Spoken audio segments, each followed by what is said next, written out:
Yeah, I'm really happy to preside, moderate this session because this is the last one of this 3-day conference. This long, hot 2 days and after one is just the last one, so really happy to preside it. And I'm also really happy to moderate this session because there's this amazing 5 people that I really respect, and you know they don't need any introduction, but I have to, for the lack of time, I just shorten the introduction of these amazing scholars. First presenter is Alex Taekwang-lee. You know him very well.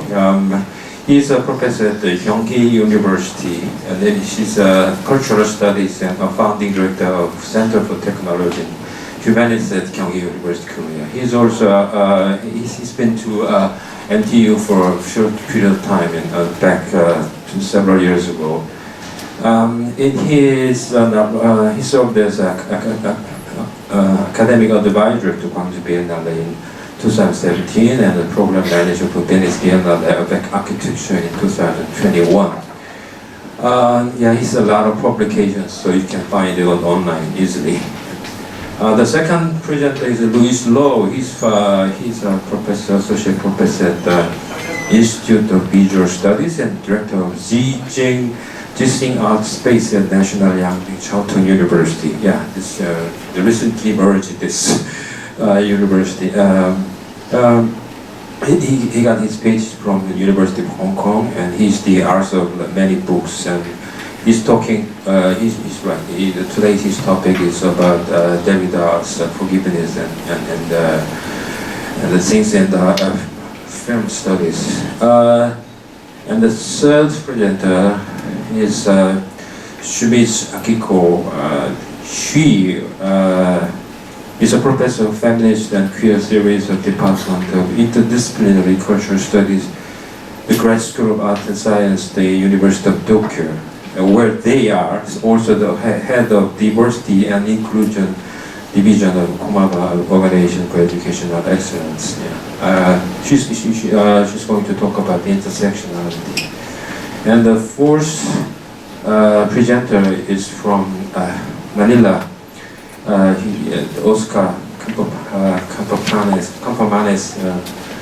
He is a professor at Ateneo de Manila University, and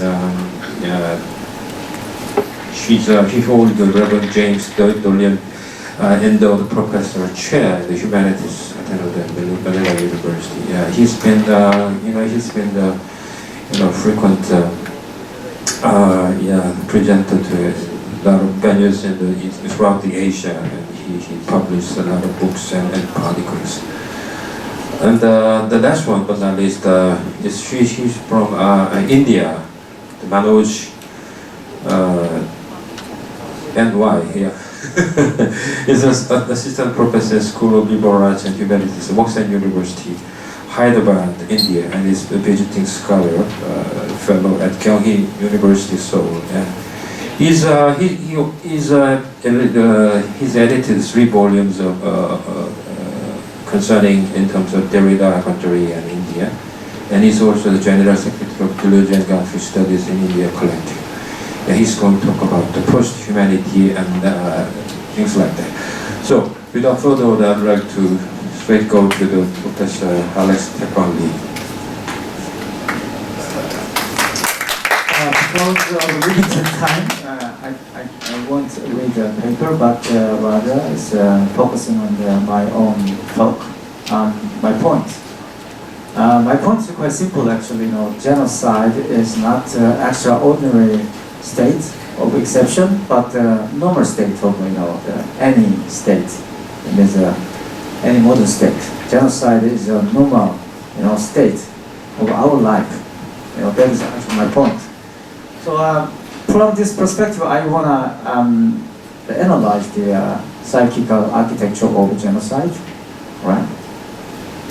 All right, so you're very familiar with this talk. Actually, Netanyahu, announced that when Israel was attacked by Hamas, he actually, the United States, the Congress, and he actually announced that this is not a clash of a civilization, it's a clash between barbarism and civilization. It's a clash between those who glorify death and those who sanctify life. For the post-civilization triumph, America and Israel must stand together. So very familiar logic, but I didn't find any further the deeper analysis of this statement. Sounds very ridiculous, but anyway, just this dichotomy. We should focus on this dichotomy or some antinomy between barbarism and civilization. And then, in my opinion, this utterance showed that kind of a psychical architecture of genocide. There are dichotomy. Antinomy is in my opinion, polarization. This actually the psychical polarization is the foundation of the genocide. So look at that. Actually, at the end of his the announcement or the address, Netanyahu said through this kind of the fight, that means the warfare, the new Gadjah can emerge. That's actually what he said. That means actually what we have at the moment in terms of Gadjah is the fake Gadjah or some old Gadjah. And then what he tried to do is, according to Netanyahu's statement, is what? Is to create a new Gadjah, right? And that idea as such is, in my opinion, very symptomatic. And then that idea as such is what? The logic of genocide. It's always genocide, is actually logic of genocide rely on this idea. What we have is wrong and fake, and then the problematic, and then we need to solve this actual problem, and then we would find out, or we would bring in the new word. All right. So the Amos Goldberg, actually the preeminent scholar in genocide theory, and then he actually had an interview with the Le Monde, and then he said, what is happening in Gadjah is genocide because Gadjah does not exist anymore. So what this idea is really resonated with what Netanyahu said. The genocide is always about exemption of actually the whatever the actually previous civilization, whatever previous the existing people or something like that is exemption or some removal of what exists. So then actually from this perspective, let's get into the deeper, the layer of the genocide. And then a modern state, or some modern society, you can actually recognize where is it from. Is Mr. Delaware is Virginia Woolf, all right? Actually, this is very famous scene. Clarissa, the herd and Septimus, certain soldier who participated in the First World War, actually committed suicide. The Clarissa heard actually this story. Of course, there is no any direct link between Clarissa and the Septimus, but she simply heard this, the story, and then she actually,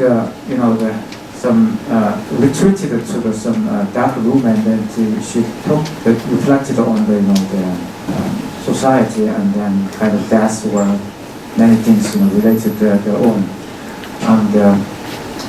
actually some existence. So here, the clock began striking. The young man had killed himself, but she did not pity him. With the clock striking the hour 1, 2, 3, she did not pity him. With all this going on, there the old lady had put out a light. The whole house dark now with the going on. She pitied, and the words came to her. Fear no more the heat of the sun. She must go back to them. But what an extraordinary night. She felt somehow very like him, that Septimus, the young man who had killed himself. She felt glad that he had done it, thrown it away while they went on living. The clock was striking. The leaden circles dissolved in the air, but she must go back, she must assemble. So in this scene, actually, Wolf, described the so-called, the ordinary life as what? Is some kind of some surface, the beneath and the kind of some madness, hiding. So that is a very actually amazing description, in my opinion. It's modern society. everybody living in this society is what? Mad, right? But this madness is hidden by certain civilization. So it does not mean actually that to criticize the civilization as such. It doesn't mean that. Actually, she actually analyzed the deeper architecture of modernity. So what I mean actually that without this kind of madness, modernity cannot be sustained. That is what cannot be sustainable. That is what actually Wolf discovered, and then that is a message Wolf tried to deliver to the reader. So and then the basin also, the Greater Basin, and also had a similar idea when he did some research in the Bali, right? He found that lots of schizophrenia in Bali. He actually that interested him. That's why as a basin went to the Bali. Very strangely sponsored by CIA. He went there. Oh, sorry, oh my gosh. The Basin is colleagues developed the double bind theory, and then that is Bason's double bind theory, right? So here you can see that, and then this is the double bind. The model is actually influenced by cybernetic. Okay, then model tried the relation. According to the Bason, the model verbally expressed the love and affection, and come here, let me help you, but simultaneously communicates physical rejection, hostility through non-verbal cues, and this actually kind of paradox caused some kind of schizophrenia. That's what he said. That means actually that Oedipus complex as such what? Schizophrenia. This is very provocative, the discovery. And then actually he also talked about the metaphor is Oedipus, of definite metaphor, right? This metaphor is also what? Related to this kind of schizophrenic structure. The double-bind genocidal system, and the victims are often placed in impossible situations where survival itself involves contradictory demands. For example, during the Holocaust, the Jews were sometimes forced to participate in the system that was destroying them. And they couldn't escape the situation, couldn't effectively resist, and couldn't openly acknowledge the tradition of their position. I think this actually the situation would be happening everywhere if you experience this kind of genocide. And then metaphorical framing, it functions as what? Dehumanization, all right? Genocidal regimes typically employ powerful metaphor to frame their victims, like a vermin or a disease or some kind of some virus. And these metaphors operate simultaneously at literal and symbolic levels. The metaphor creates a double bind where victims are both human and then the non-human in the preparatory cognitive framework. So this is actually the systems of communication and genocide. The system often involve complex layers from euphemistic language and contradictory message. And then the perpetrator they simultaneously deny and enact violence is what's happening in Indonesia. You would see that actually involved lots of torture. But you would watch that documentary. Some preparatory and they come up and then they didn't they actually have any kind of some guilty killing. It showed that I did actually just the thing, something like that. So that is what actually happening in the genocide. Then another one is just societal learning and adaptation, and then this is what I mean. People adapt by developing new cognitive patterns that normalize the contradiction. So this is the effect of genocide. But you find out this kind of process of a normalization of a society. All right, sorry about this. And then Deleuze and Guattari, all right, so adopted this Bayesian idea, and then he developed, the interesting idea of the society, according to my own reading. So here you can see that, and then that's why actually, the Deleuze and Guattari didn't, take this concept of schizophrenia from psychoanalysis. Actually, they take, this concept from anthropology and the Bayesian, And then schizophrenia and axiomatic. So my conclusion is that schizophrenia is in this sense, function as axiomatic in society. Not actually, neurostate is a normal state. It's a kind of a normalization. Neurostate is a kind of surface of that kind of normalizing against the schizophrenic situation. And we are naturally schizophrenic. Everybody is a psychosis, right? So actually, that is what actually I want to say. So see, this is very powerful, statement. It seems to us that the double bind, the double impasse is instead common situation, audipolarizing par excellence. In the audipolarized is such a is Taiwan. Then sorry. And the Lacan's also they actually emphasize this one is the late Lacan emphasize that one. The last sentence. Each of its loops is a continuity with the next in the non-differential way. And at the same time, this is not the privilege only available to the man. That means actually that this, what I mean actually, the schizophrenia is not simply, the privilege to the mad people, but ordinary people. It depends on the, how this premium not, the constructed. So actually, everybody in this society mad is a schizophrenia, and then this schizophrenic, situation causes some genocide, and then adapted genocide as what? Normalization of social violence. Is my conclusion. Thanks for the presentation. Yeah, that's an interesting idea that we are all schizophrenics. In order to be out of schizophrenia, you have to, make great effort to be a neurotic, right? Yeah, that's one of the striking thesis. This talks about. Our next presenter, Luis Mo.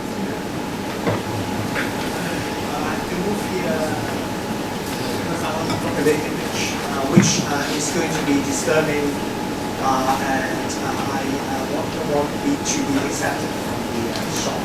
It's assuming that I still find the images shocking. I will normalize the research. I'm very happy that honored that I was invited to this ATN double forum, so that I can present my paper on the topic of revenge, which is an ongoing project, and hopefully this is going to be the last installment of the entire book in my research, in my revenge. I call it Revenge Project. Here it goes.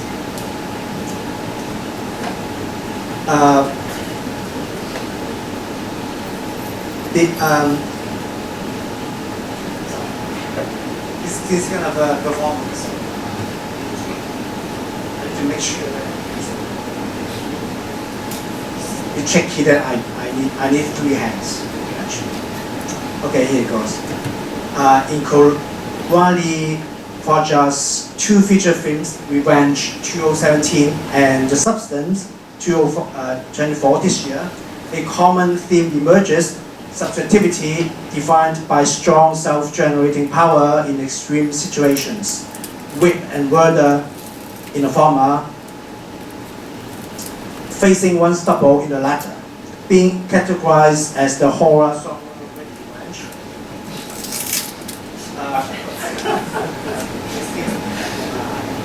I'm just speaking. All right, thank you. Just accept.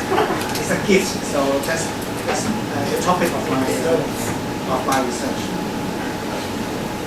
Being categorized as the horror genre with revenge and body horror, her cinematic style is marked by visual and audio excesses and stimulating visual affects, both characteristics of the Baroque.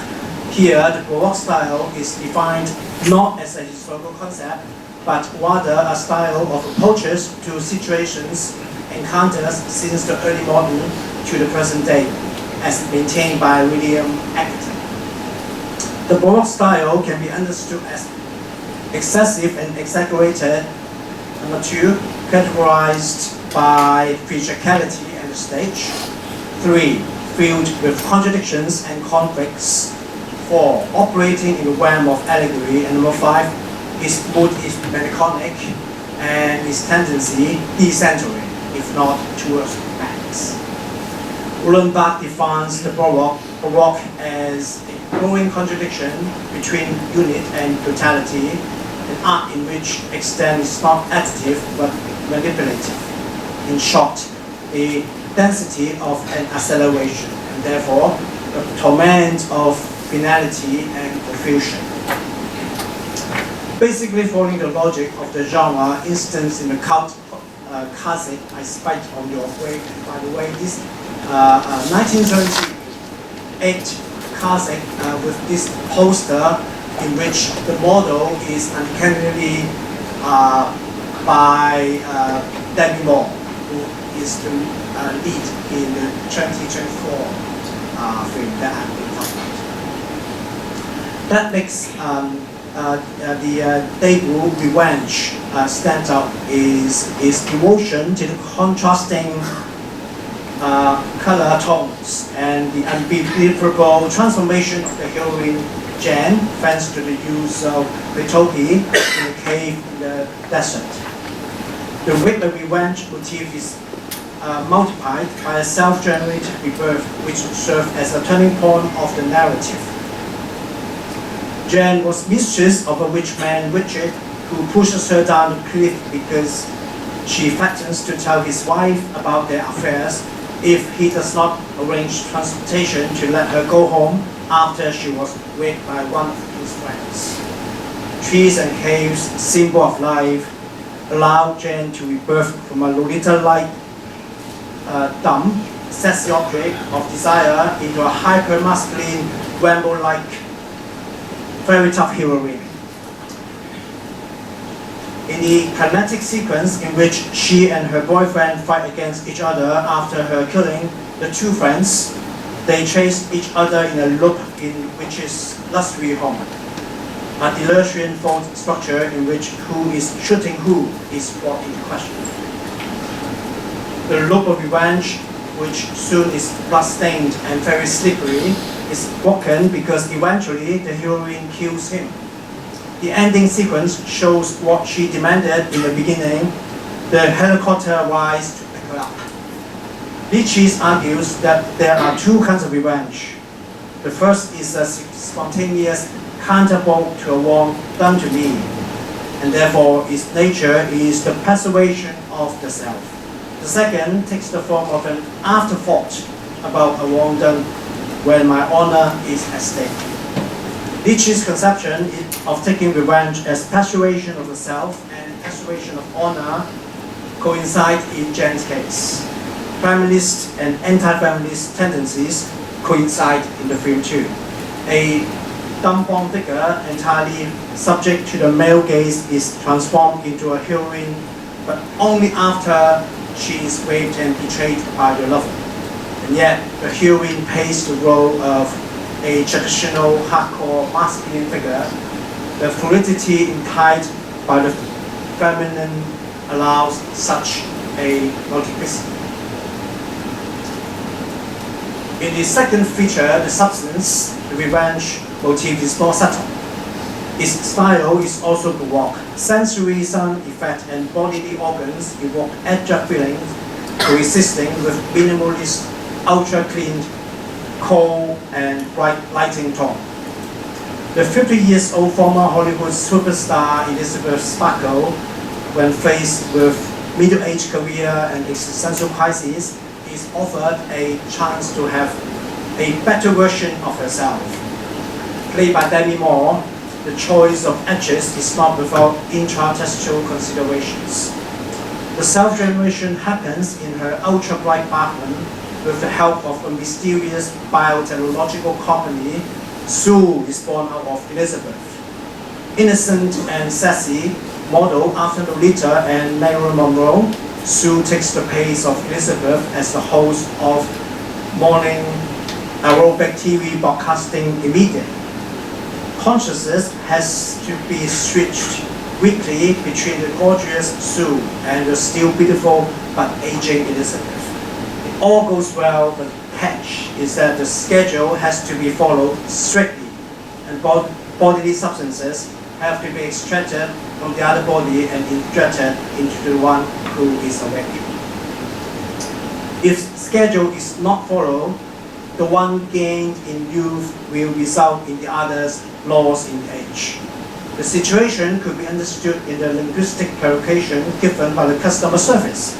It is not we or she, but only the plural we. Remember, you are one. While the film could be interpreted as an allegory of national interdependency in the age of globalization and large-scale conflicts and genocide, I would like to offer a reading about revenge via Derrida's conception of forgiveness. Forgiveness forgives only the unforgiven.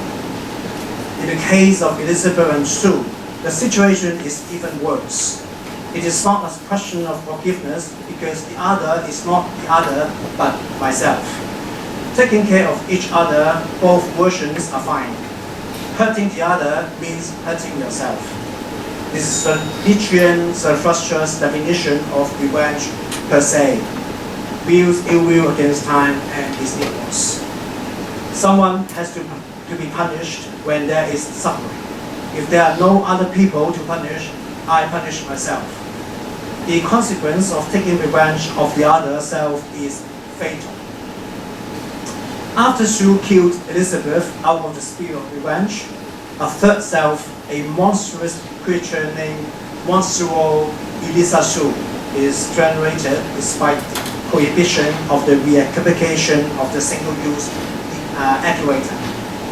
Possessing both the faces of Elizabeth and Sue, Monstruo Elisa Sue is not a Hegelian synthesis of the thesis Elizabeth and antithesis Sue, but a heterogeneous abstract combination of the two.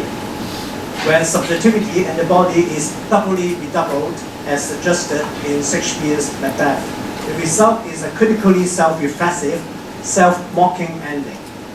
In the end, Monstruo Elisa Sue's blood-shedding performance on the stage of the New Year Eve broadcasting becomes a walk stage for Hollywood's self-mockery, which is itself an oxymoronic notion.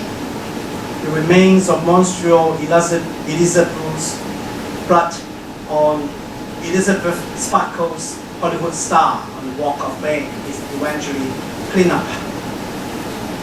The West is silence, as Hannes Glasgow. The wound created in Elizabeth's body, from which Sue tears herself out, could be seen as a symbol of the fundamental wound, like the one sealed up in Jane's in Revenge. Both films could be regarded as a rethinking of its own genre with a self-reflexive tendency. I suggest the first and second are complementary to each other. The rebirth sequence in Revenge is made important by the rebirth theme in the substance. The revenge theme in the first finds counterpart in the second. The sci-fi horror suggestions of the second explains what is fantastic in the first, and so on. The theme of the anti-Hollywoodization in the substance offers a critique to the very idea of genre, which in French is gender itself. Thank you very much.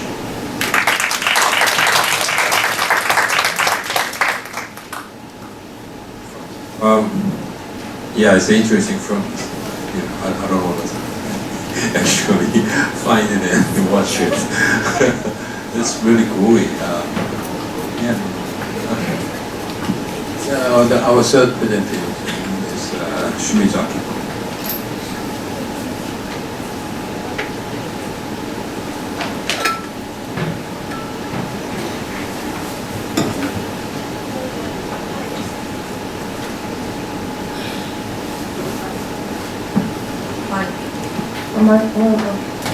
Hi, I would like to first express my gratitude to Hung-chiung and all the students and staff members who have made this great gathering possible.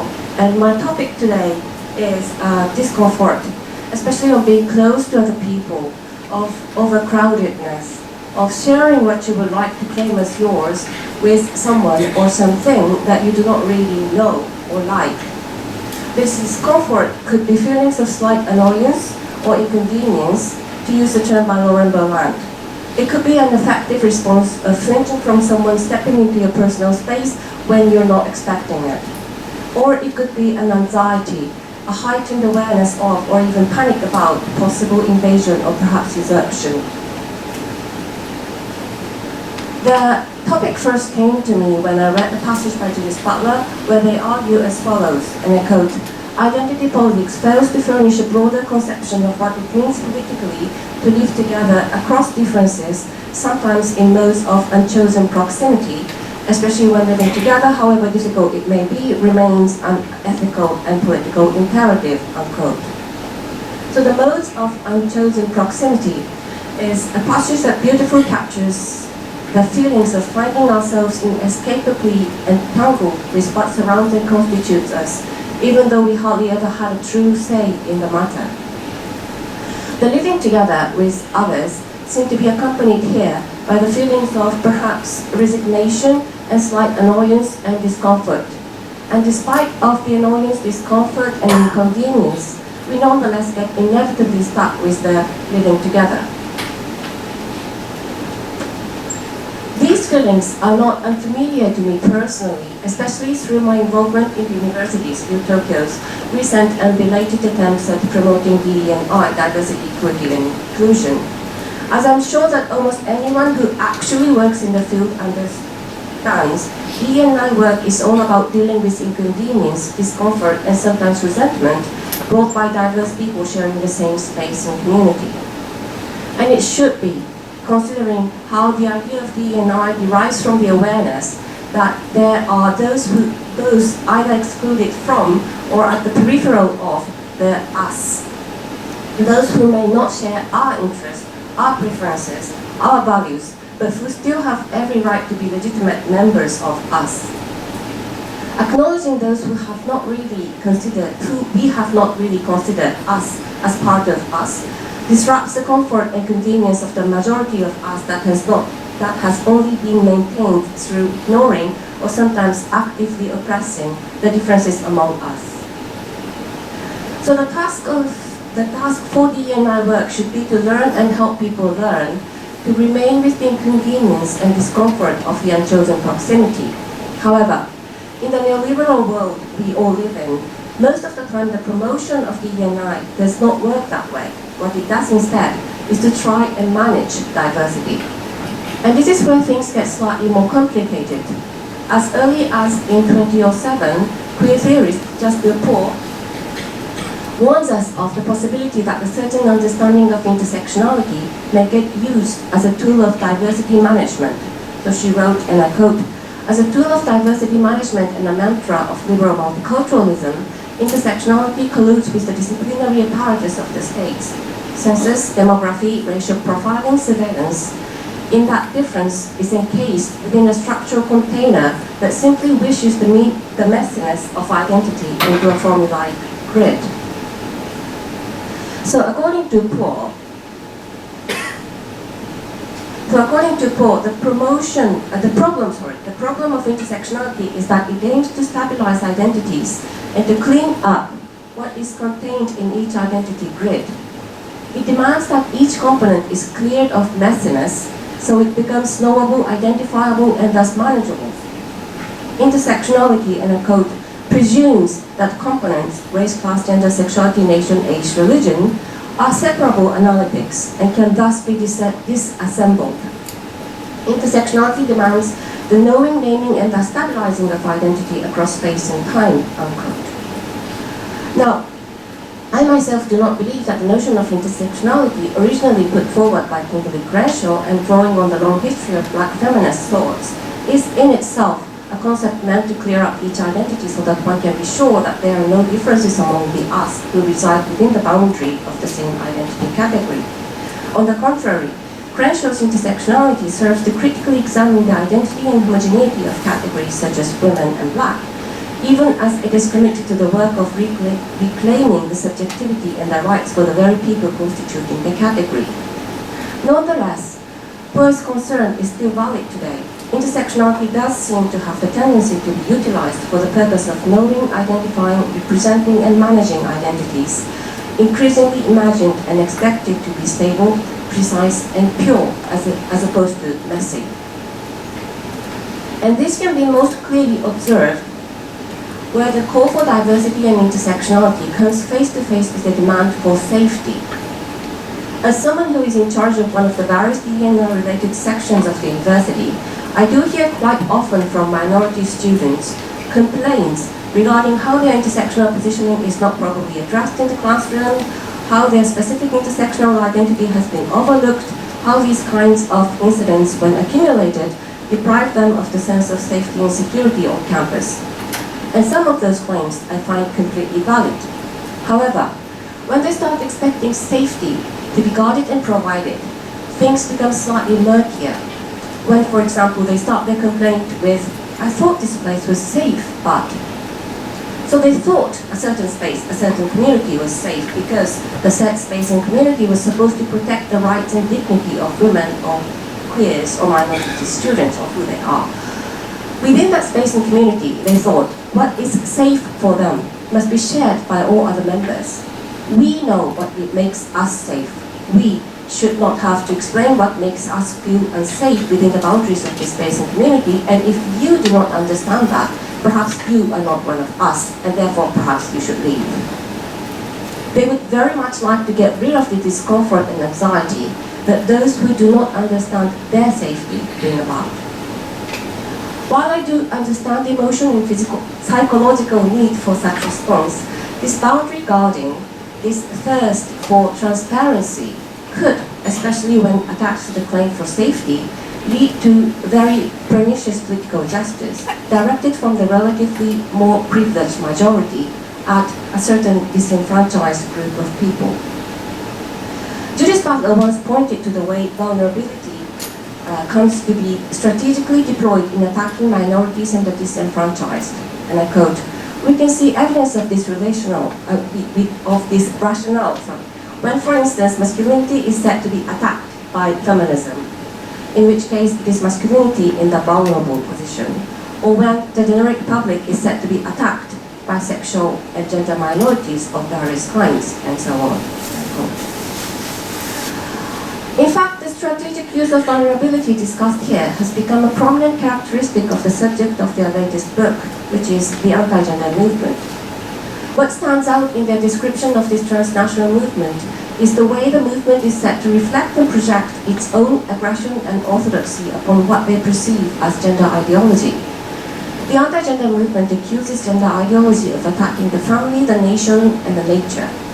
They criticizes gender ideology for blindly following orthodoxy and refusing to think critically. White America or Europe is imagined as being attacked and replaced by non-whites, non-Christians, and immigrants, when in actuality it is a racial and religious minority, especially immigrants, who are both systematically and individually attacked and disenfranchised. Heteronormative families are allegedly in danger because the gay marriage and reproductive rights, when we are reproductive rights, when we are witnessing increasing state violence against queer people and against those who would like to decide for themselves when, how, and whether they would like to become pregnant and give birth. Cis women were said to be threatened by trans people when it's getting more and more difficult for trans people, especially trans youth, to have access to the gender-affirming care that is known to often save lives. Since the anxiety and fear are harnessed to target in this way the already marginalized in the name of the safety of the vulnerable majority, the stakes have become quite high for us to find a way to live in the mode of unchosen proximity. As Lauren Bernard puts it concisely, and I quote, "The inconvenience of other people became a pragmatic political topic. With whom can you imagine sharing the world sidewalk? What do you do with the figures of threat and dread that your own mind carries around?" Unquote. So I would like to finish by briefly looking back at how such an understanding of living together as unchosen proximity, likely to be filled with anxiety and discomfort, seems to have been familiar to queer thought and politics. I'm skipping the first example, and I'll move on to Eve Sedgwick, where she argues the effective importance of the preposition beside Cedric seems to have touched on this uneasy coexistence as what characterizes the relationality this preposition, beside, allows. And I quote, "Beside is an interesting preposition. Its interest does not, however, depend on the fantasy of metonymically egalitarian or even pacific relations, as any child knows who's shared a bed with siblings." So sharing the sidewalk, as in Berlin's, or sharing a bed, as in Cedric, side by side, perhaps because just like in the case of the child and its siblings in Cedric's tale, there's no other way. It's not egalitarian or pacific relations that appear on the bed or on the sidewalk, but they do stay together nonetheless. And perhaps that is the point. The question is, how are we to learn to share the world with someone in spite of the discomfort, anxiety, or sometimes even hostility that the unchosen proximity brings about? Okay.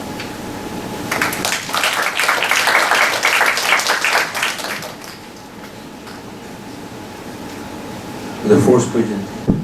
Hi, Oscar. Thank you. Good morning. I'm supposed to have a title slide. Yeah, and that's all I've got for a PowerPoint. It's a minor act of rebellion against hegemony of PowerPoint. This provocation is predicated on the assumption that you have had the chance to browse, or at the very least breeze through, the recommended text is right there, right? At least the conference or workshop participants. But if my assumption does not hold, it is all right, no worries. In the first place, being a classic case of disciplinary and philosophical discourse, right? It is not very easy reading, and it's rather dense and has many and multiple arguments that can resist facile synopsis or summary. So I wouldn't even attempt to do that, right, in the 10 minutes that are allocated to me. But I did selectively pick out one aspect of Virgilio Rivas's disposition, which I reserve for later. I've decided to reserve for later. I'm teaching this typescript that I've prepared altogether and would share with you if there is some time left over. Our intensive discussions the past 2 days about artificial intelligence, digitality, and datafication, in relation to which we have posited a wide range of Latourian matters of concern, right? From biopolitics and data colonialism to sense perception and image worlds and image forms, from political affect to life-machine hybrids, from non-linear historiography in particular to knowledge production in general, from design and artifice to art exhibition practices and projects, from monotechnologism and technological diversity to military robotics and drone warfare, as well as sci-fi and queer representations of gender and sexuality, among others, have surfaced some really important keywords. And it so happens, conveniently or fortuitously, that Virgilio Rivas's essay, right, which I urge you to check out if you haven't later or after the conference, happens to speak to most of these keywords, which before I rattle them off, I wish to share my observation, first of all, that our discussions and presentations the past 2 days have really revolved around the question of the modes of relationality to artificial intelligence or to technology in general that we as Homo sapiens, or after Hans Sass as Homo proteus, have to it. No? And there were a range of possible formularies, exciting ones, provided by the participants. Is this relationship one of mimicry and simulation or even reflection? For example, I think Pinta's talk was all about that, right? Like it's about that relationship between man and machine, or human and machine. Is it one of mimicry or simulation or reflection? And this is the literature personally speaking. Is it one of metaphor and analogy, or perhaps even metonymy, right? I'm thinking here of Professor Pei Chai's discussion of this Stiglerian notion of exomatization, right, with respect to the relationship between humanity and technology, right, which is where technology appears to be some kind of extension, right, of the human, an exteriorization of it as tool, right, for example. Is it a relationship of prosthetics or just proximity? And with proximity would be granting, right? Technology, a certain existent and objective givenness, right? That is distinct from us or ours, who anthropogenically is supposed to have created, right, such technology. Is the relationship one of determination, or the happy term Freudian over-determination, right, between humanity and technology? Or, as was excitingly introduced by Hung-chiung yesterday, in his own provocation, is the relationship one of epigenesis or transgenesis? So here are some of the keywords, right, that I really noted down. Number one, human, of course, right? What does it mean to be human in a rapidly and inexorably digitizing and datafying world, right? A question that has already been, of course, taken up by people like Jean-François Lyotard, right? And of course, especially Stigler, who is the nominal figure, for Ver's own discussion here.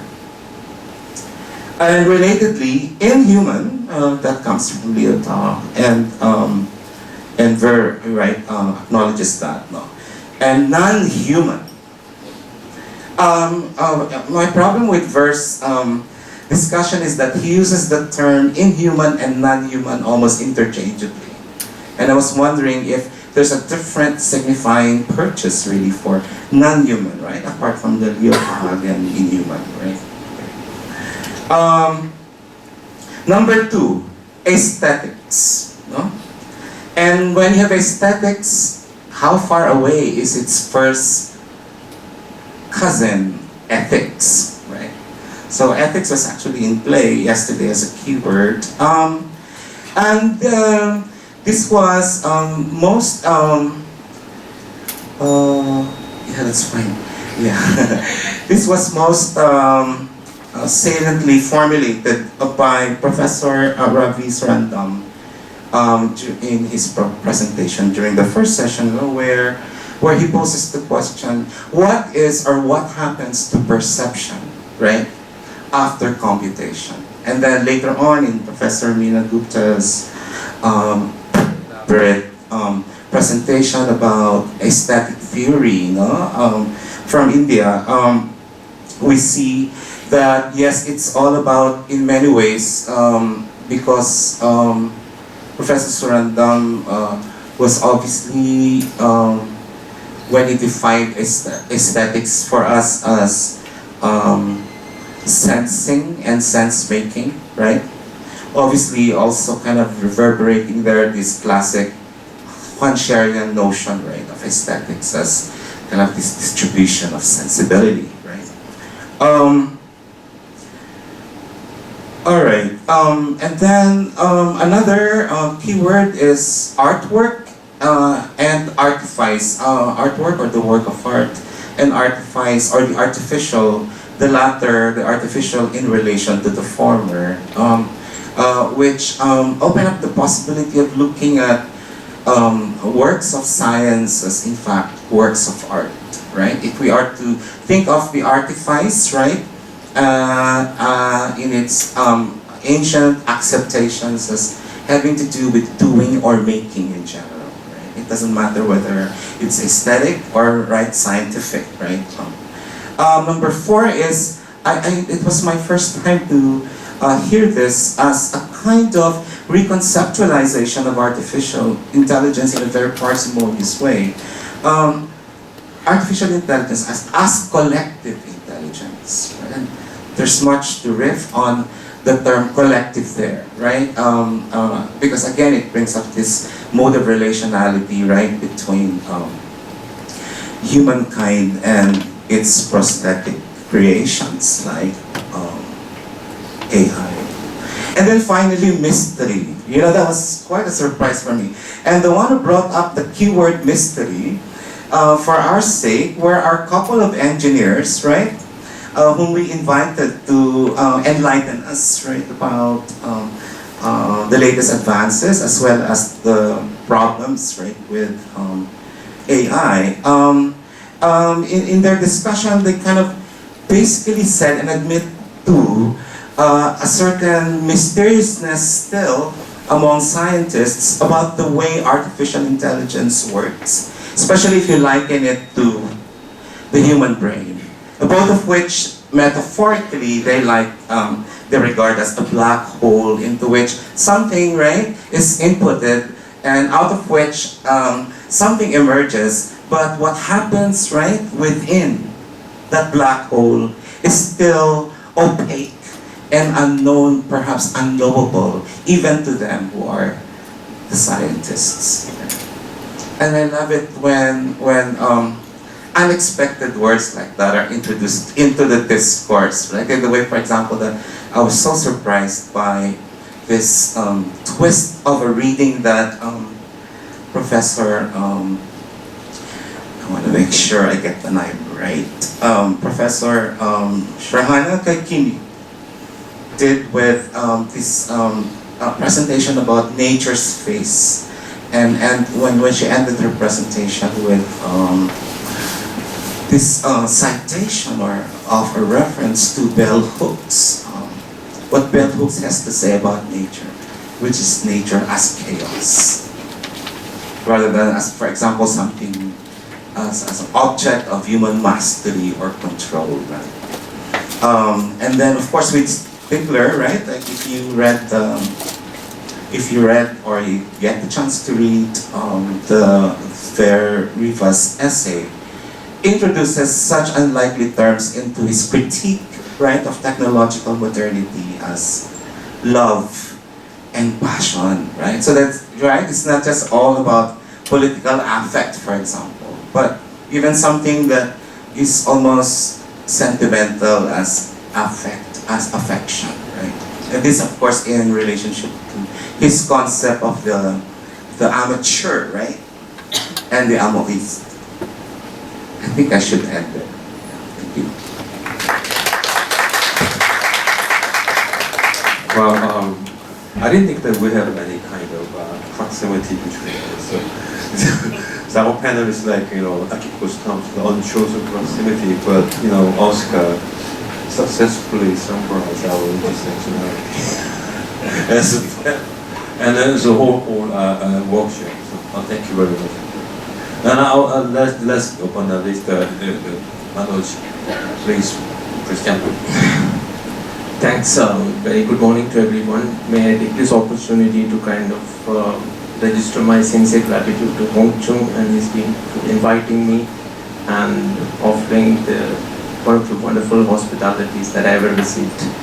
So I will directly jump into my topic as I'm the last presenter. This is supposed to be a showstopper, but I'm really terrible at it. So, but don't stop me before I finish. So, so interrogating life and techniques, post-human inquiries. I was supposed to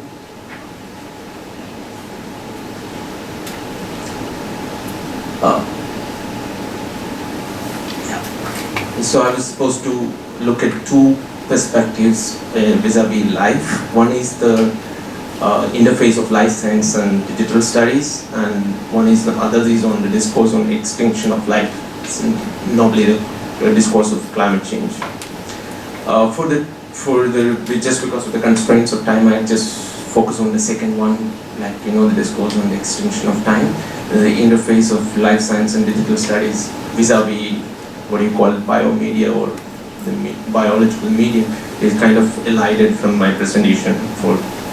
So when we talk about the ontologies of life, actually the contemporary ontologies of life extends the Foucauldian framework, which was actually explained in one of the presentations yesterday, referring to Kaushik Sundararajan and Nicholas Rosenau. So there is some sort of a molecularization of life which brings in new biopolitical bondage and new politics of life.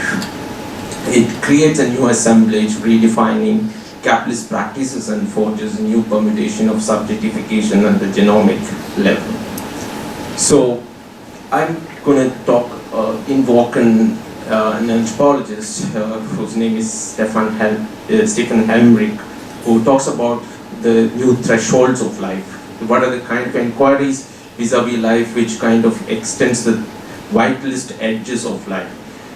He identifies three limit biologies that he calls. One is artificial intelligence, as we all know. Second one is extreme marine biology, and third one is astrobiology. These three biologies, he suggests that is suggestive of the post-biological threshold, which refers the definition of life and reinterpret the biologist's framework of bios, or as it could be, as it kind of posits what life as it could be. So I'm not really touching upon AI as it has been sort of like being discussed so much in our presentation. AI is, to make it like very crisp, AI is not just a technological simulation of life, but a synthesis of new life in cyberspaces and robotics. When it comes to marine microbiological inquiry, he brings in the notion of extremophiles. Extremophiles are archaebacteria which can sustain extreme conditions of life in terms of temperature, pressure, acidic environment, conditions, fantastic ice. The implication of this, philosophical implication of this, is that the plasticity of life which is yet to be explored, right? So the third one is on the other end of this microbial world of life to the extraterrestrial world, what you call astrobiology. The extreme of life extend beyond its orbits and embrace our planet. So we have traces of life available as biosignatures, or the evidence of organic molecules can be remote signatures. In short, it is like a spectral signature of extraterrestrial life.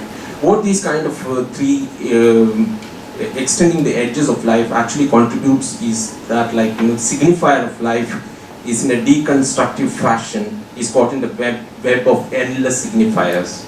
So the notion of universal life is accessible as a domain not yet known, or a plasticity is something yet to be figured. Now I will move on to the discourse of climate change, and I want to kind of critique. This is my, actually I was focusing on two books, but I am going to focus on Dipesh Chakravarty alone in this presentation. So the configuration of life in terms of crisis, in terms of climate change. So in Dipesh's book, The Climate History of the Climate of History in the Planetary Age, he kind of concentrates on the emerging discourse on Anthropocene vis-a-vis the writing of history. What is the implication of writing history? So he comes up with the notion that Anthropocene raises certain methodological challenges as far as rendering of history on human experience. So he kind of brings in the distinction between like natural history and traditional natural history and biological history, human history, and then he brought in the question of what it's to extend the temporal frame, or what we call the deep history or long during.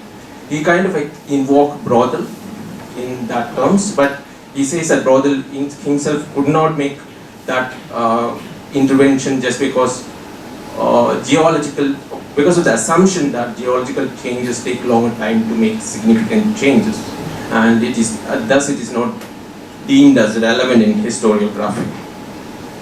So this revaluation of human history and reposition of human subject as a geological agent has some sort of a repercussion for Dipesh Chakravarti. He came up with two kinds of history. One is the traditional history, which has a human as, in his terms, human as the main subject, whereas he posits a new form of history, what he call geological history, which has its non-human, which is a cutest term.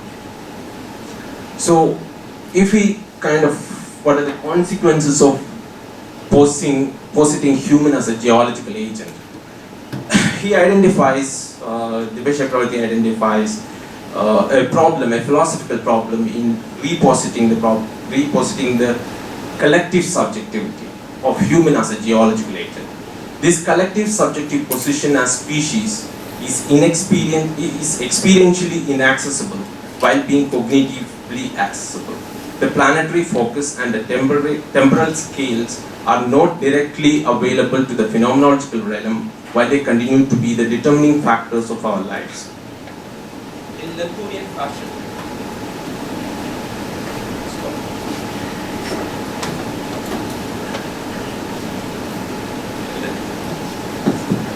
In Latourian fashion, Chakravarti addressed this as a pure non-ontological agency. The merging of different time scales necessitates a category to think through the crisis, a long dury, which he identifies as a species thinking. The concept of Anthropocene opens up the temporal and spatial scale to consider the humanoid influence in the makeup of biosphere, in the planetary cycles of carbon, nitrogen and phosphorus, and in geological strata and rates of extinction. This finds human as the active agent of the geological epoch over multiple and incommensurable scale at once. This scale critic, which is of deep time, as a reflexive and analytical category, opens up the possibility of conceiving climate change, global warming and other disasters collectively as the epoch of Anthropocene.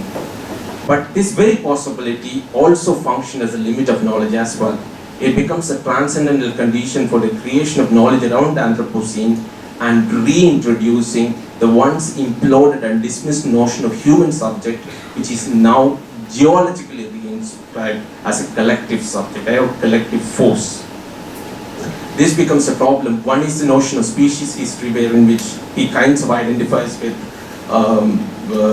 long duty or deep time. The second one is a reinscription of human subject as a geological agent or collective agent. So the problem here is basically to how to think beyond the territorialization of everything into the fold of Anthropocene and the consecration of this geologically inscribed new subject. We have to imagine certain forms of stratification free from the determination of Anthropocene socius, possibly a non-human minor mode of stratification beyond the singular scale of Anthropocene socius. This sort of Anthropocene and the discourse of Anthropocene anticipates a chronology which rules out the possibility of transversal connection between ontologically unrelated domains. This transversal connection, which can question the transcendental tendency articulated in terms of universal sign of species, and which subsumes other ways of, and it also subsumes other ways of explaining the crisis. The species as a category, already fraught in the domain of natural sciences, re-emerges in the convergence of human caught up in the geological time. The human reinscribed at the level of species and is reinscribed at the level of species, beleagued with the moral charge of despoliation. 2 more minutes, right? Yeah. So, last slide, I will come to the notion of multiplicity of life, a Deleuzian notion, which is quite central to Deleuze and Guattari throughout their philosophical work. one major concept. I will just, like, I'm not going to say something, I will just summarize the argument. It is kind of connected with symbiogenesis and symbiosis, wherein which symbiosis is considered as a kind of a rhizomic assemblage against the pre-representational model of biology.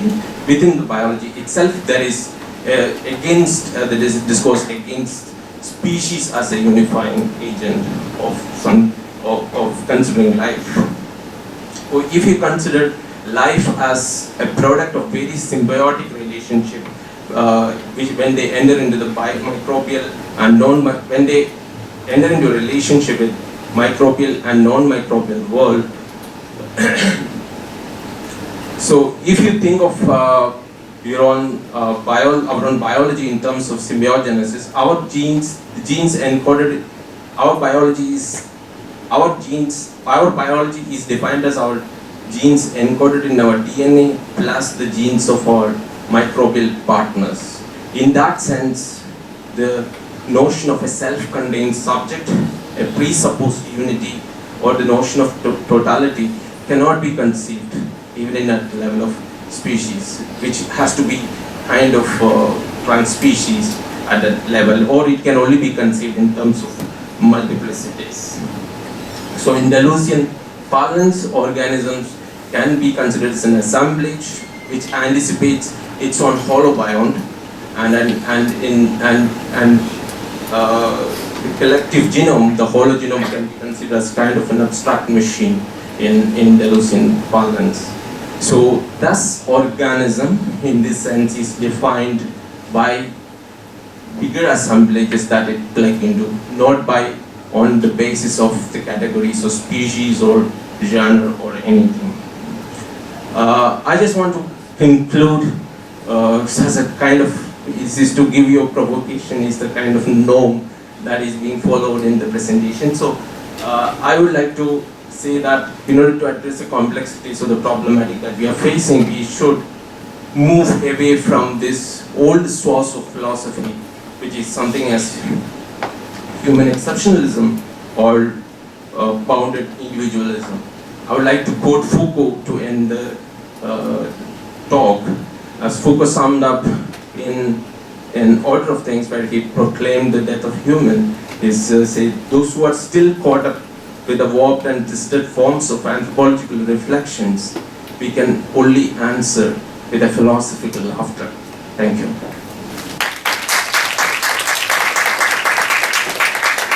Thank you very much, Professor Manoj. Yes, there's a lot of topics and ideas were presented to you, the audience. And I honestly, I don't have any capacity to, convert these ideas into some coherent ideas or something like that. So it's up to you, and we have approximately 20 minutes. But for me, I think if there's a lot of questions, I would like to extend 5 to 10 minutes. We can delay our lunch for some 10 minutes or something. So if you have any questions, please raise your hand, and I can.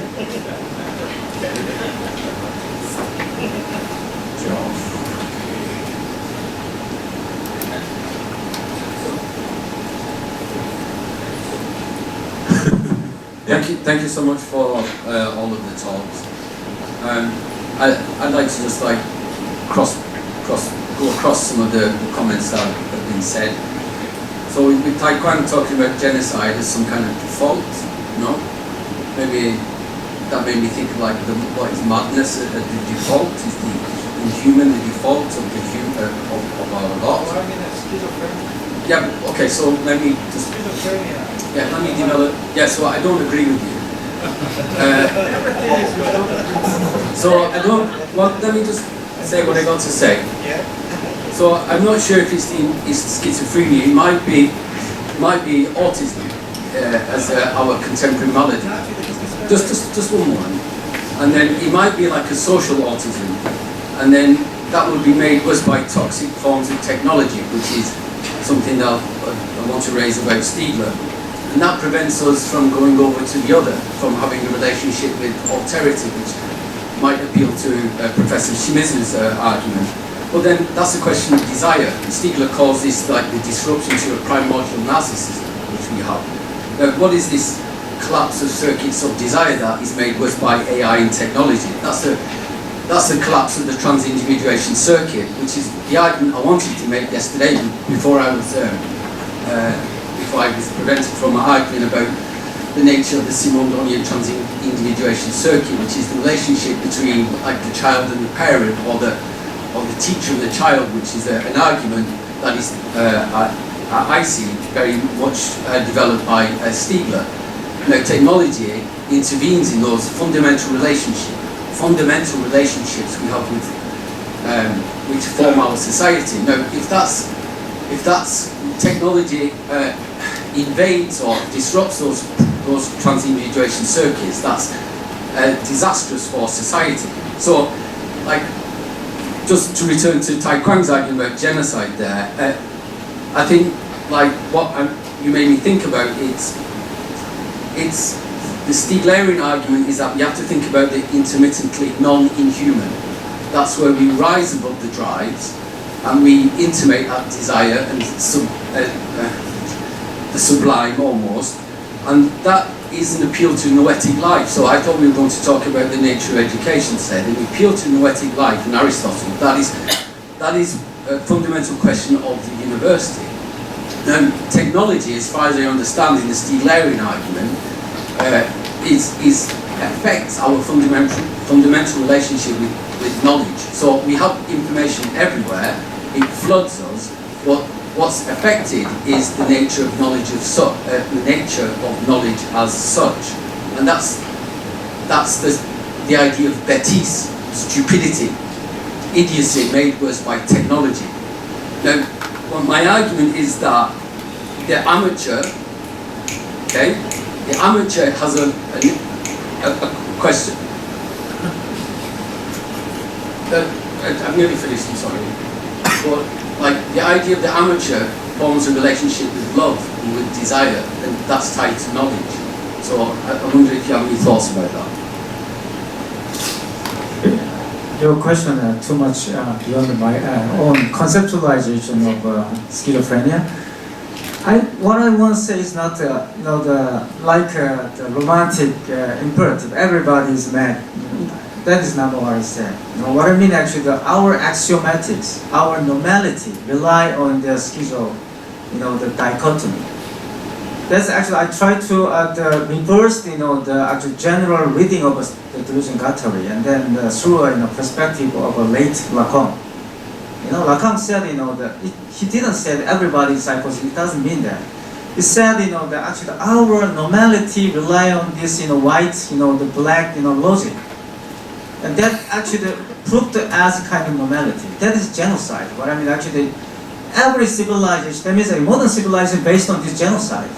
But not actually the university, knowledge, in particular, what in Lacanian sense, university discourse, didn't actually talk about this, reality of genocide. That's actually my point. So, schizophrenia is axiomatic. It's not the delusion. It's not the madness. It's actually approved by this modern civilization, in particular European Enlightenment, as a normality. I think we should actually get into this reality. Otherwise, we couldn't find out any solution. It's not the solution. It's kind of critique. And then what is actually the alternative this kind of schizophrenic axiomatic? What is that? It's a multiplicity, and then what the Akiko said about the proximity, something like that, is a gender, actually multiplicity, and you must insist that kind of anarchic, movement against state. I don't think that we have two choice. It's like social democracy and then neoliberalism. Something like that. It's really stupid. What I mean, the state or something else. In my own answer is communism. Right? Somebody would have said anarchism or whatever. But the state, we must actually dismantle or abolish the state. That is, in my opinion, our only political agenda. Otherwise, we must suffer from this schizophrenic, dichotomy or some genocide. That's actually my point.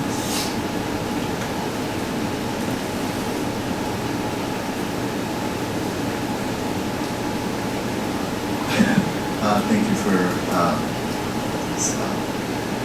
generative talks. I suppose I just want to piggyback, I suppose, on some of the keywords that I think I heard in some of your talks and try to possibly organize my train of thought, hoping that it will be conducive to further discussion. I heard the term normalization, and I suppose I like the term normalization because I think the word already contains in and of itself a certain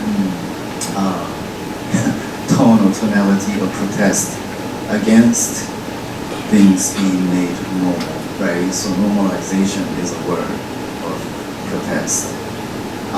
And I think there's a number of terms like that circulating in like activist discourse these days, weaponization, but also terms like gaslighting, tone policing, stuff like that, right? So certain people, activists, scholars, a lot of younger protesting against kind of very reductive construction of space in which we can voice our thoughts and ideas, but also affect-laden thoughts against things like genocide, harassment, power dynamics, and so forth. So normalization was one term that I think I heard that was quite important, right?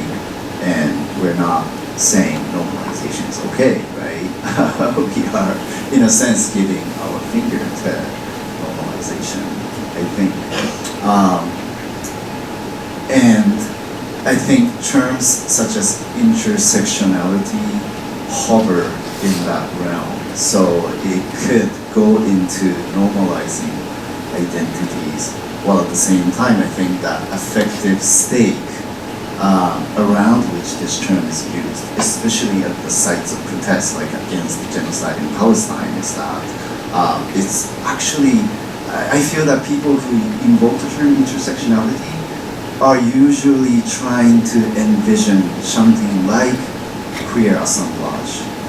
But this is, I think, the tendency, especially in places like Tokyo, on the streets, at the protests against genocide, that I tend to feel. So the actual unfolding of this collective of younger queer activists, environmental activists, people living in Tokyo but from Palestine, conscientious Jewish activists, raising their voices in Tokyo, stuff like that. So it's irreducible to the terms of identity that they mobilize in language.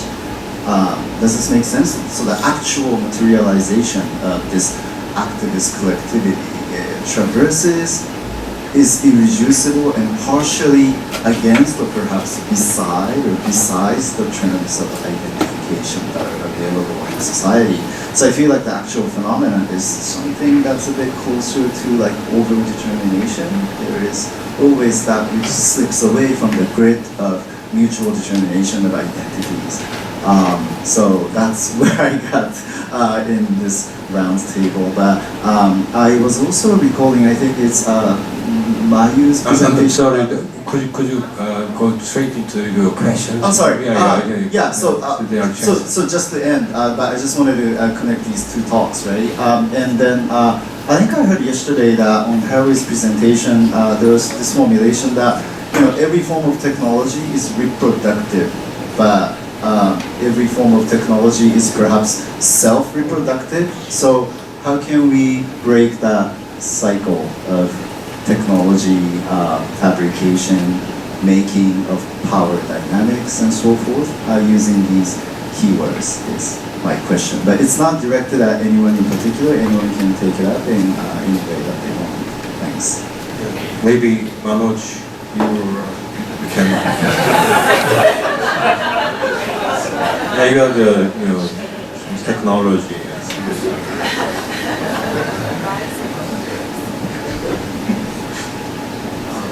Actually, I didn't get the last part. Would it, if you can,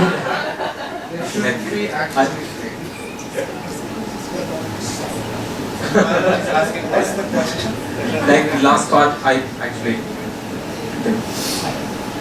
So like, and I think on one hand people are talking about discourse and power and as part of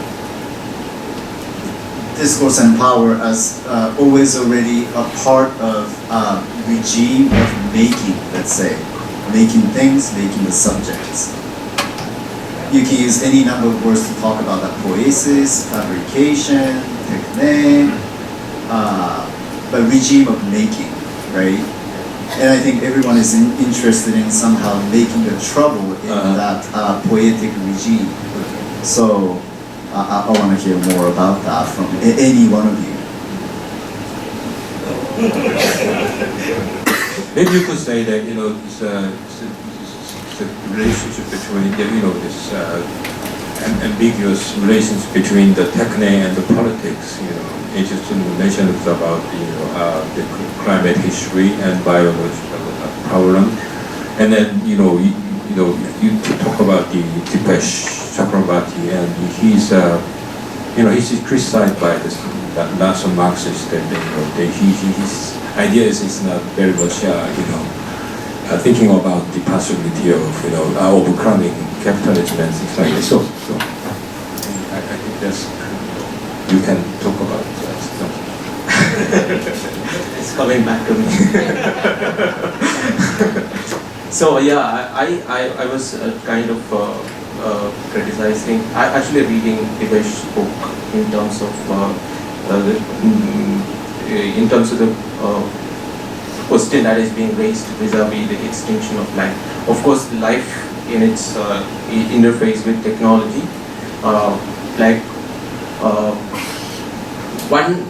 in terms of digitalization of life, it is very clear, but it is very complicated process. I'm not saying that it's not complicated, but it's more clear. But in terms of this refurbishment of, that is again a problem which I identify with most of the critique of the contemporary times, wherein which they harbor a human subject at somewhere of the discourse, somewhere bringing it up in one way or the other, which I think is when we talk about in terms of resistance.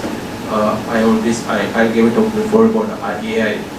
That one also I raised this problem, where in terms of resistance, if you kind of harbor the human subject and you are actually missing the enemy or not really understanding the problematic in its true spirit. So in terms of invoking species history as a species, as a concept which is not actually tenable even in biology itself, because there's a lot of research which comes up which makes this category very untenable in terms of its analysis, and invoking your species history and another form of what you call the deep time, which is being re-invoked in terms of in terms of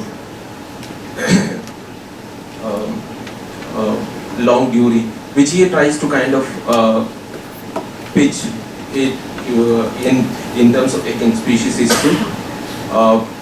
But what I want to kind of make that point very clear is this refurbishment of human subject as a geological collective agent posits a philosophical problem, because human as a subject in terms of philosophical analysis itself becomes an untenable category, not in the context of technological discourses or anything, within the philosophical discourses wherein which Foucault kind of clearly analyzed in order of things, why it becomes an untenable category.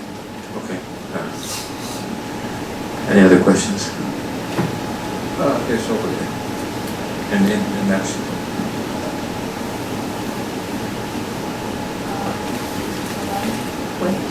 Hello, is this on? Okay. So this is a question for Professor Shimizu. We introduce yourself.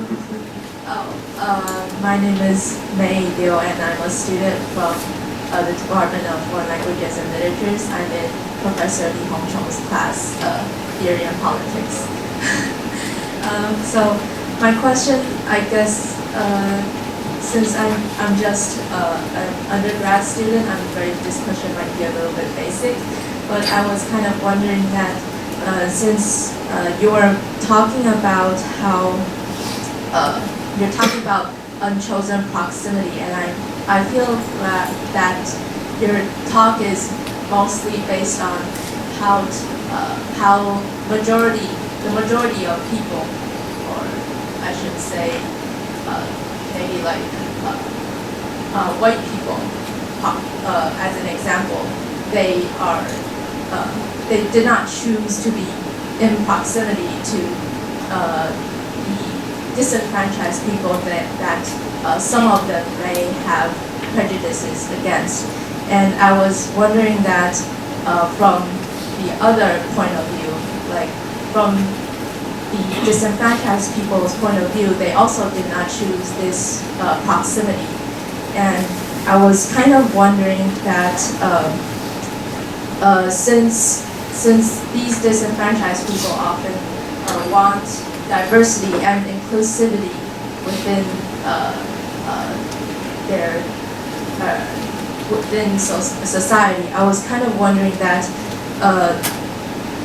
in face of like possible violent opposition, especially in I think America would be a pretty good example, since they often have to face actual violence because of their identity. I was wondering how might these people, or how should we, or how can we even maintain diversity and inclusivity in the face of such violent oppositions? Should we still include these violent and also these, I guess, very, how should I put it, stubborn people within our discussion and our discourse of these disenfranchised people, and how might we prevent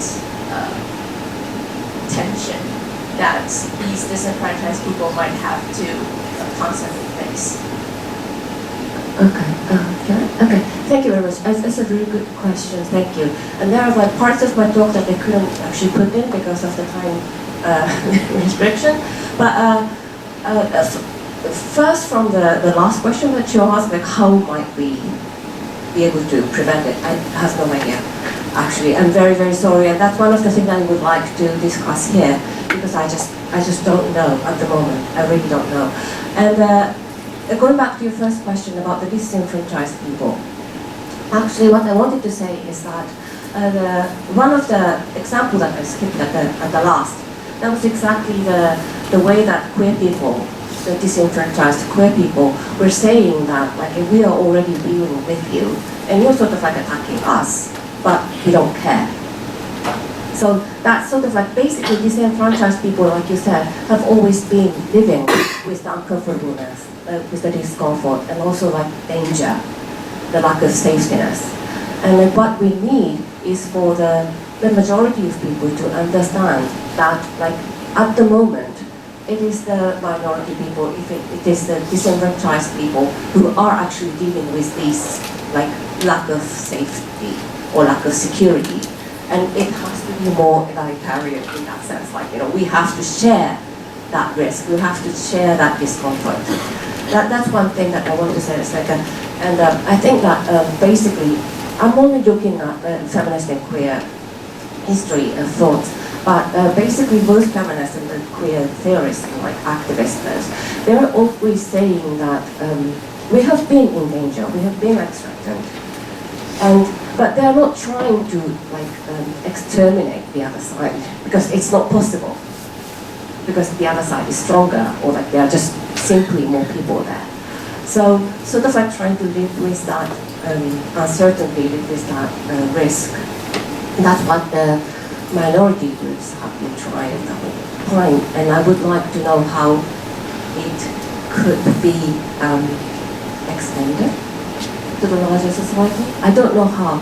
And the only thing that I was a bit afraid of is that when I'm trying to oppose that oppression, I do feel that like minority people should sometimes feel like they should sort of like claim their identity as like, we are not like you, we're different from you, and like so us and them kind of mentality, which is sometimes really necessary. And I'm not saying that it's always bad.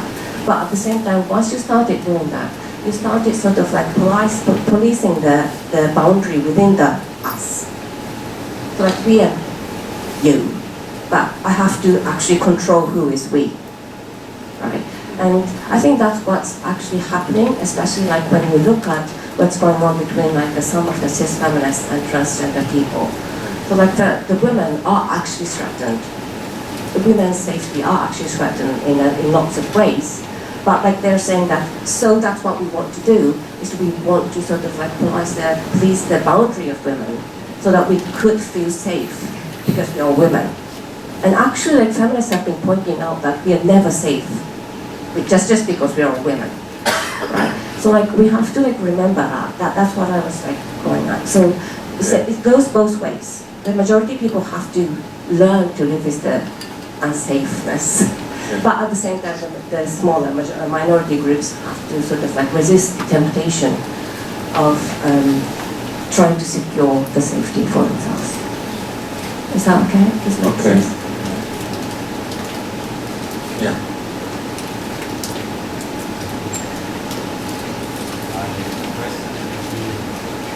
I will take one more question.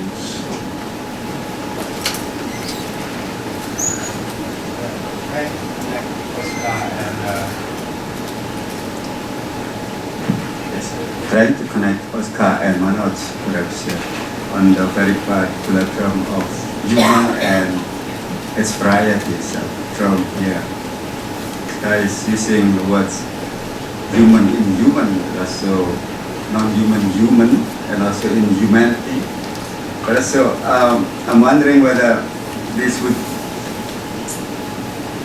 be connected to the post-human inquiries that Manoj talking about, and also, and how far then hyperhumanism could be inhuman. What do you do? I reply.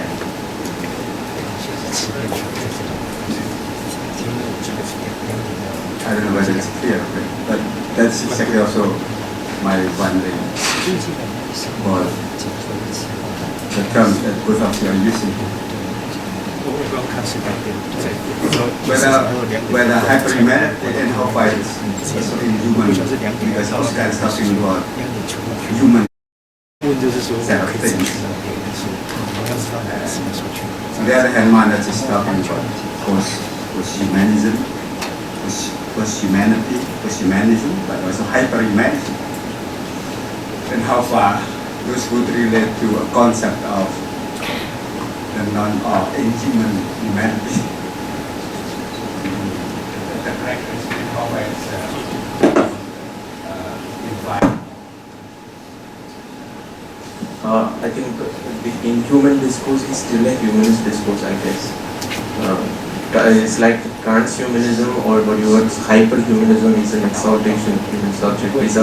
It could be in terms of transhumanism, could be in terms of like your technological processes or something like in which you kind of would exceptionally like go beyond the human capabilities, where you attain some sort of a transhuman capacity. But posthuman is not that. Posthuman is like a split in the subject, in which the subject as such, what do you call the human category as such, is becomes a non-tenable category altogether.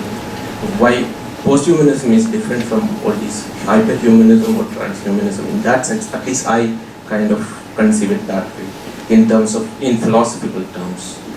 So that is a split in the subject.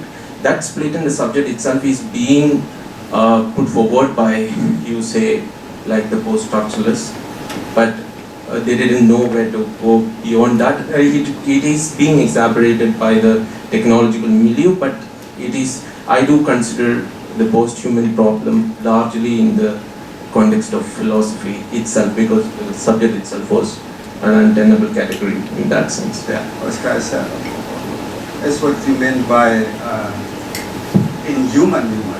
That is, I was just riffing off there on Virgilio Rivas's own riff on, say, the work of Lyotard, right? And also, to a certain extent, Stiegler on humanism, right? Like their own critique as well as reformulations of humanism, right? Away from our 19th century, right, conceptions of the human, right, into into precisely our current moment, right, and this uncertain future, right, where we have to reconceptualize or redefine our humanity, right, in the face of something like large language models, right, artificial intelligence, and just like this always ever accelerated narrative of technological progress in which our own creations, right, prosthetic extensions of our human creativity, right, expertise building, right, acquisition of skills, presumably threatened, right, to outlive and outpace us, even to make us altogether obsolescent, right? Like that's kind of like the biggest paranoid, right, fear about AI now, right? I mean, of course, we have people like Asimov, right, in the last question, right, who envisioned like this short story, the last question, who envisioned these supercomputers, in fact, made them characters, right, in his narrative, who would make the human beings who otherwise designed and created them obsolete and whose mastery they would then kind of like supersede, right? Anyway,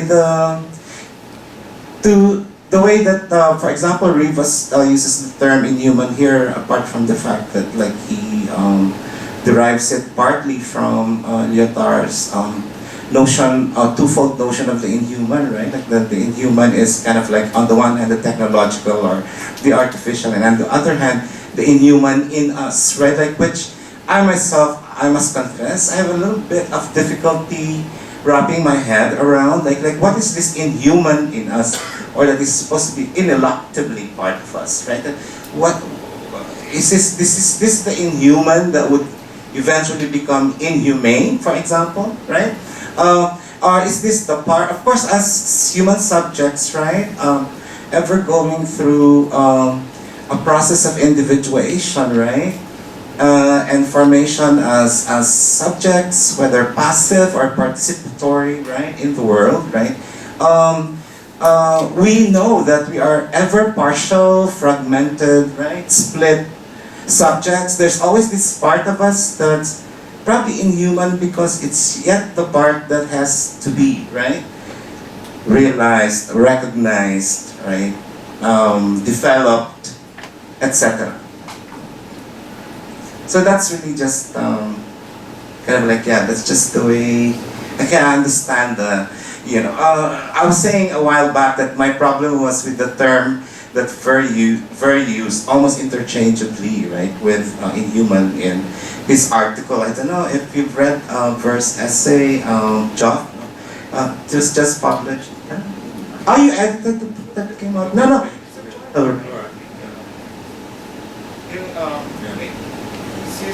Non-human? Yeah, I mean, it wasn't clear to me. It wasn't clear to me if non-human in its usage is synonymous or interchangeable with inhuman, right? Is the non-human there a reference to kind of like the existent givenness that we can accord the technological? All right? Is technology then non-human in that sense that it is coming to its own and threatens, right, to take over and outpace us, right? I mean, you know, right? Like, I mean, our process of thinking is now really rather, right, slow. If you think about the calculative, right, computational capacities of artificial intelligence. Thank you. Just one clarification. Actually, it didn't hit me when you asked me about human in Lyotard. My understanding is when he encounters the question of ordinary technicity, like where do you kind of identify technique, like the ordinary question of ordinary technicity. That is where in which he identifies the inhuman, something inhuman, where in which you say that this gray area between life and technique he identifies. I think that is my reading of it. Yeah, thanks. Yes. It's way past our designated time, and really, we think about humanness. We're really hungry for those. And whether human or non-human or technology or something like that, I think it's important to think about to get out of our thinking or the habit of thinking anthropocentric way. Instead, we are subjects. It's impossible to ignore them, right? So we are more, we are responsible for all the kind of the monstrosities that we have created and something like that. So thank you very much for our session.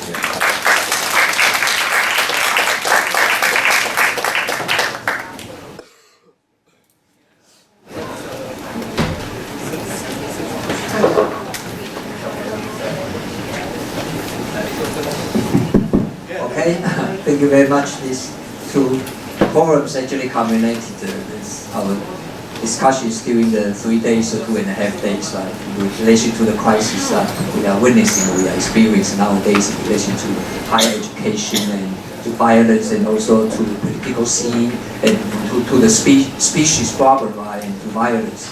So it's obvious that we are in a very critical moment in our history, and that's why we really have to think much more about how to engage with the issues in order to imagine some kind of possibilities for the future. Okay, so now I give the last word to Professor David Theo Goldberg, who co-founded the Asia Theories Network with me, and now it's both of us who are conducting, who are now the co-coordinators of the Asia Theories Network. So it's welcome David to give us his closing remark.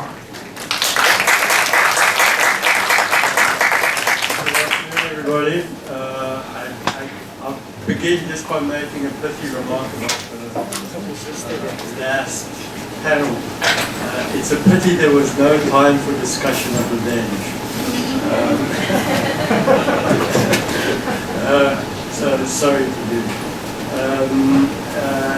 It's been a pleasure being here. Thank you all so much for taking the time to attend both today and for many of you who have sat through the last 3 days, literally sat through the last 3 days, from, I guess, breakfast until well after dinner, in various kinds of interactions. And this is the kind of engagement space that I think ATN has come to stand for, to stand for, and to which we are committed. It is imperative, I think, as the discussion evidences, it's imperative that we try to sustain, do our utmost and our very best to sustain these kinds of spaces of critical engagement, at least in the time of the fraught moment that we today inhabit.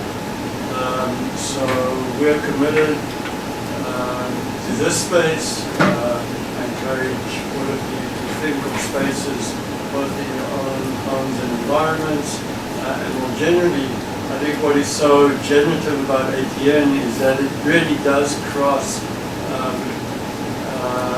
continents and countries and interests and people, across the planet, effectively, concerned about sustaining critical thought for the times we inhabit. So thanks all for being here. We look forward very much to your ongoing engagement, both with each other and with the rest of us here. I'll end only by thanking all the people involved in the undertaking. I'm thankful to most all people who are mindful of the temporalities of relational engagement. And to name a few, obviously the most imperative among us is Hung-chiung, Hung-chiung, as I said at the outset, without whom we would not be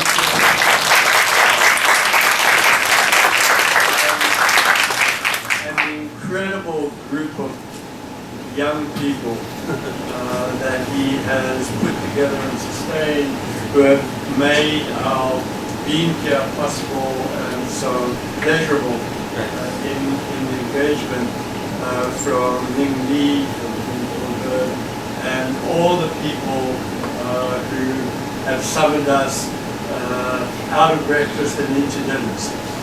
So it has been absolutely wonderful, and we look forward to further engagements both in Taipei and in other sites. I look forward to engaging with you going forward. Thanks so much.